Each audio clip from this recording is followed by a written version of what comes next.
Cette année, je me suis laissé harponner pour le 11 novembre.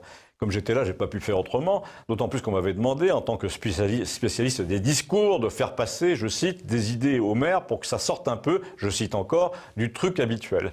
Alors j'ai imprimé 3 idées sur une demi-feuille de papier et j'ai dit à la secrétaire de mairie, tu lui donneras ça. Il me l'a demandé. Je précise qu'il me l'avait demandé, comme toujours, sur le ton du type qui considère la littérature comme un enfantillage, du type qui appelle un discours un baratin, du type qui déprécie vos aptitudes pour ne pas avoir l'air reconnaissant. Pareil pour l'orthographe. Généralement, quand il vous fait corriger un truc, c'est pour laisser entendre que l'orthographe est la science des imbéciles.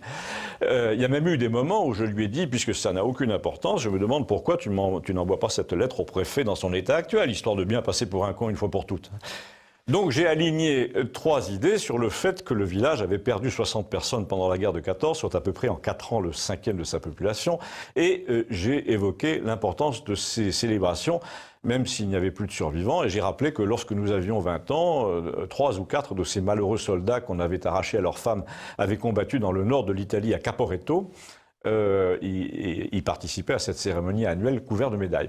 Et puis j'ai ajouté une mention sur les travailleurs du STO, le travail obligatoire, qui chez nous étaient arrachés à leur ferme pour aller aider pendant la guerre de 39-40 les fermières allemandes et autrichiennes dans des conditions très dures et qui, eux, étaient tous rentrés pour témoigner.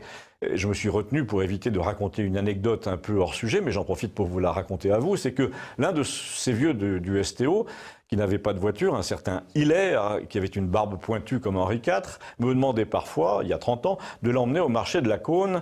Et là, pendant que nous achetions du saucisson, un jour, je l'avais entendu parler une langue bizarre avec une femme aux cheveux très blancs. Ce jour-là, avec nous, il y avait son frère, qui était aussi vieux que lui, et à qui j'ai demandé, mais quel genre de patois il parle là, avec cet inconnu. Il m'a répondu, mais c'est pas du patois, c'est du polonais.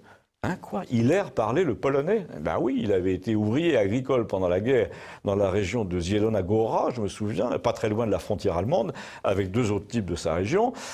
Et l'un d'eux était retourné là-bas 1 an après la guerre pour épouser cette femme qu'il avait ramenée ici et que je voyais au marché, une polonaise avec qui Hilaire parlait donc le polonais parce qu'il l'avait appris.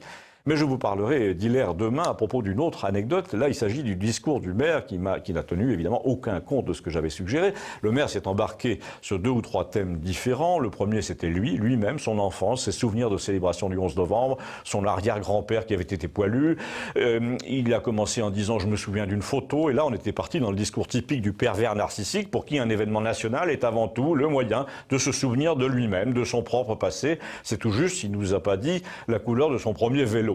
Le deuxième thème qu'on peut appeler une figure imposée, c'était le courage des femmes qui avaient assumé seules la vie quotidienne pendant les hostilités. Et là, on sentait poindre l'élu qui disait ce qu'il fallait dire exactement, à savoir que les femmes étaient l'avenir de l'homme et que si les femmes avaient été au pouvoir, il n'y aurait pas eu de guerre.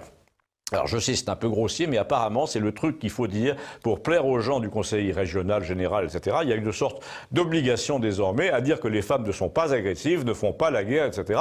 Alors qu'en réunion, dans toutes les instances, vous voyez exactement le contraire. S'il y a bien un endroit où vous voyez des femmes agressives qui parlent tout le temps, tout en glapissant, que vous ne les laissez pas parler, c'est la politique locale. Mais bon, en tout cas, il y a eu un 3e thème dans le discours du maire, ça a été l'écho de ce que disait le président de la République, la voix de son maître, à savoir que l'antisémitisme et les vieux démons repointaient le bout de leur nez en Europe et qu'il fallait incriminer les nationalismes et tous les gens qui pratiquaient le repli sur les valeurs de leur terre.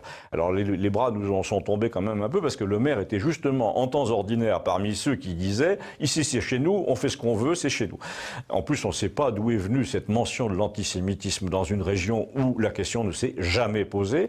Il n'a évidemment pas dit d'où provenait l'antisémitisme moderne et qui le véhiculait jusque dans les écoles, puisque notre école est épargnée par le phénomène avec ses 30 élèves, tous fils d'éleveurs. Donc, non seulement il a ignoré ce qu'il m'avait réclamé, mais il a proféré exactement ce que le gouvernement voulait entendre, à croire qu'un commissaire politique était passé le 9 novembre pour donner des consignes. Ah, il y a quand même eu un type au bar pour dire après la cérémonie, donc si j'ai bien compris, nous sommes en danger, mais c'est à cause de ceux qui veulent défendre nos valeurs. C'était pas mal résumé, on aurait dit du Gustave, lequel n'était pas là, parce que les anarchistes ont horreur du 11 novembre, ils trouvent que c'est le moyen de s'appuyer sur le passé pour nous faire gober n'importe quoi sur le présent. On se demande où ils vont chercher ça. Abonnez-vous à Campagnol TVL, ça fera peut-être avancer les choses un jour. Merci.